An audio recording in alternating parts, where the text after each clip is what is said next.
Welcome to Lore Worst Game, where we see how well video games adapt legendary figures from the myth.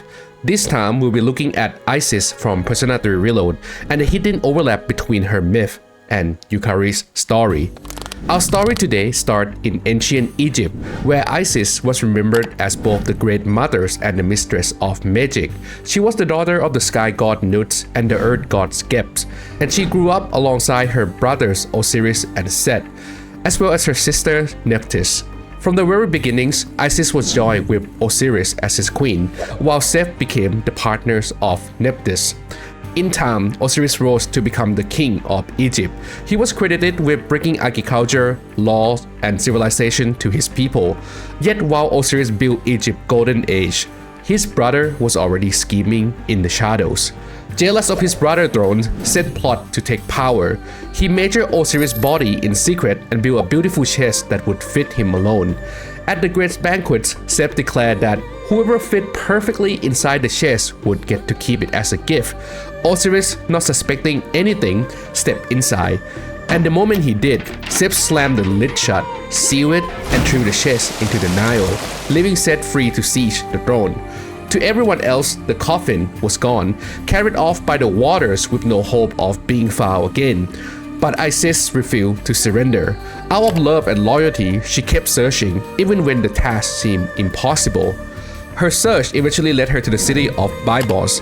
There, she learned that the chest has become trapped inside a tree, and when the tree was cut down, it was taken into the king's palace as part of its structure.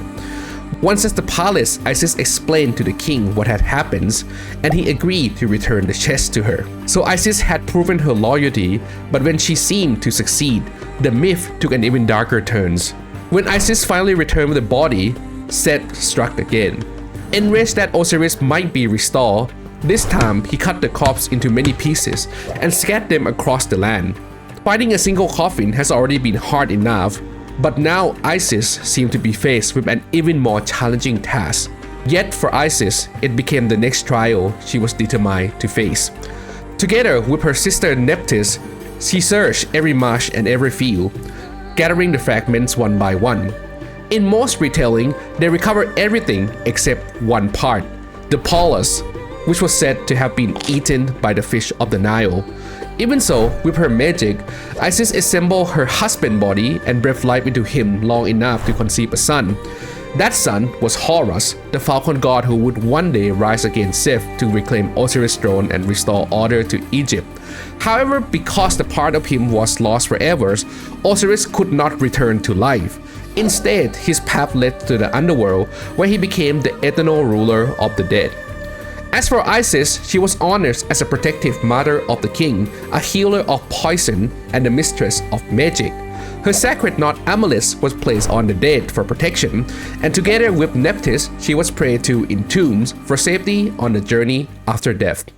So that's the myth itself, but how does all of this ended up inside Persona? And more importantly, what does it say about Yukari Takeba? Let's take a closer look, starting with the in-game story. In the game story, Isis is the second and the final persona of Yukari Takeba. Her first persona, Io, eventually evolved into Isis after Yukari watches the video message from her father.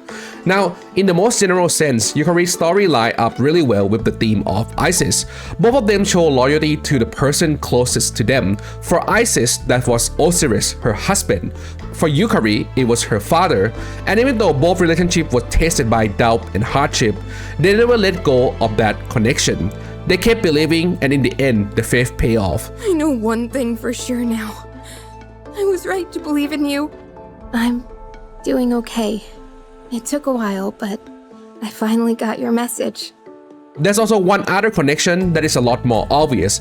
If you ever play Persona 3 DLC The Answer or episode I guess, you'll probably remember this right away. In that story, what happened is that Yukari teamed up with Mitsuru, and together they go around trying to collect the keys from different Seas members. Their goal is to use those keys to go back in time before the protagonist sacrifices himself to defeat Nyx. And the whole idea, when you think about it, worked almost like a direct mirror of Isis and Nephthys. Just like the two sisters searched across the land to gather the scattered pieces of Osiris, Yukari and Mitsuru were trying to gather the key to bring the protagonist back. Now, of course, Yukari doesn't actually succeed in bringing him back, but she does get to see him again, maybe even twice depending on how you interpret the identity of that shadowy figures. And just like in the myth, both Isis and Yukari ended up in the same place. They get to reunite with the one they love the most for a moment, but in the end, they still have to let them go. So the story lines up really nicely, but what about the way Isis actually look in the game? That's where things get even more interesting. In the Persona series, Isis show up as one of the recurring deities drawn from Egyptian mythology. She has more than one design across the game, but for this video, I'm just going to focus on her look in Persona 3. In this version, Isis is shown as a tall, almost mechanical looking goddess. She had these wide, colorful wings and crown made of sun discs and cow horns. Now, the inspiration behind this is pretty easy to recognize because it borrows from really well-known Egyptian depiction. That said though, let's walk through the main elements one by one. First up, the sun disk. In Egyptian art, Isis is sometimes shown wearing headdress that include the solar disk surrounded by cow horns. This symbol is often linked to the goddess Hathor. But over time, Isis absorbed a lot of Hathor quality and her iconography, including this crown. So the crown ends up representing Isis linked to solar power, but also to feminine power as a whole. Out of all the detail in Isis' design though, the one that stands out the most to me is the cow imagery. And this is where things get super interesting. If you watched the last episode, you remember we looked at Io, a maiden who was transformed into a cow and eventually escaped to Egypt, where her story became tied to Isis. That said, Io persona design reflects that moment directly. She's a mountless maiden chained inside a white heifer, and both her eyes and the cow eyes are closed. Isis' design, on the other hand, feel like the continuation of that story. This time, the cow is black, and its eyes are open, and even the human face above it has a mouthpiece now, which make the whole design feel less mild, feel less restrained. It suggests the character development of Io, a maiden who was trapped by fate, into Isis, who refused to let fate control her action. If you missed that breakdown of Io though, I'll link the video at the end so you can see how the two designs connect. But don't worry, the rest of the video is completely self-contained, so you can just stay here and finish this one first.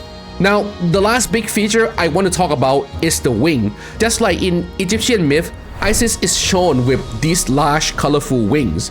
They're based on birds that were sacred to her, especially the kite hawk and the kestrel. The color of the wing here are also just as important as the shape itself. Blue stood for fertilities and rebirth, and it's also symbolized the Nile, the river that basically gives life to Egypt. Red, on the other hand, was seen as a stronger and harsher color. It stood for blood, for magic, and the idea of protection. It was also the common color of the item called a tiyet. This is the amulet people use for safety and healing, which I talked about earlier in the origin story. Now, let's take a look at the gameplay side of things. In Persona 3, Isis show up as the evolved form of Io. This change marks Yukari's growth into a stronger healer and also the main wind caster of the team. When it's come to Yukari Ryuji, the bonus condition for it is also a nice touch. The gauge feels faster every time Yukari heals someone in the party, which played directly into her and Isis' role as the team main protector. That said, the skill itself is called Tranquilities, and when she uses it, the next magic attack from everyone on the team deal double damage. The animation of Tranquility also add another clever detail. We can see Yukari fire her arrow into the sun disk floating above Isis, which is what triggered the ability. This of course is a callback to Isis' connection to magic and the sun. Now that you heard the lore and the connection, it's time for the verdicts. When we look at the story, the parallels are pretty clear. Isis staying loyal to Osiris is echoed in Yukari's loyalty to her father, even when both of them face doubt and hardship.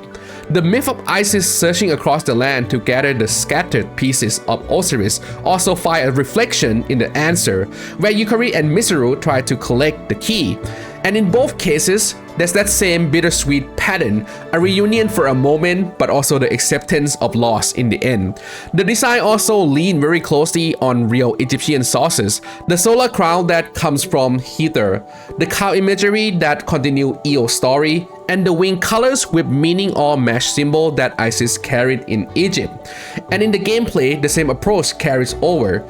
The gauge feeling faster whenever Yukari heals someone already point to her role as protector, Tranquility giving a huge magic boost tied directly into Isis' role as a goddess of magic. Even the animation, Yukari shooting her arrow into the sun disk above Isis, feel like a small but thoughtful callback to the myth. So across the story, the design, and the gameplay, the connections stay close to the source. The game doesn't reinvent Isis from the ground up. Instead, it's follow her myth closely and adapt her in a way that fit Yukari naturally. Verdicts: Faithful Tribute. And that's pretty much wrap up today's episode. If you happen to miss last week's episode on Io, Yukari Very First Persona, I'll leave a link at the end so you can check it out and see how the two designs connect. A quick thanks as well to all of our channel members for supporting the series. It's really helped make this video possible. And as always, if you like early access to future video, you can become a member today. Otherwise, I'll see you next time when the lore and game meets.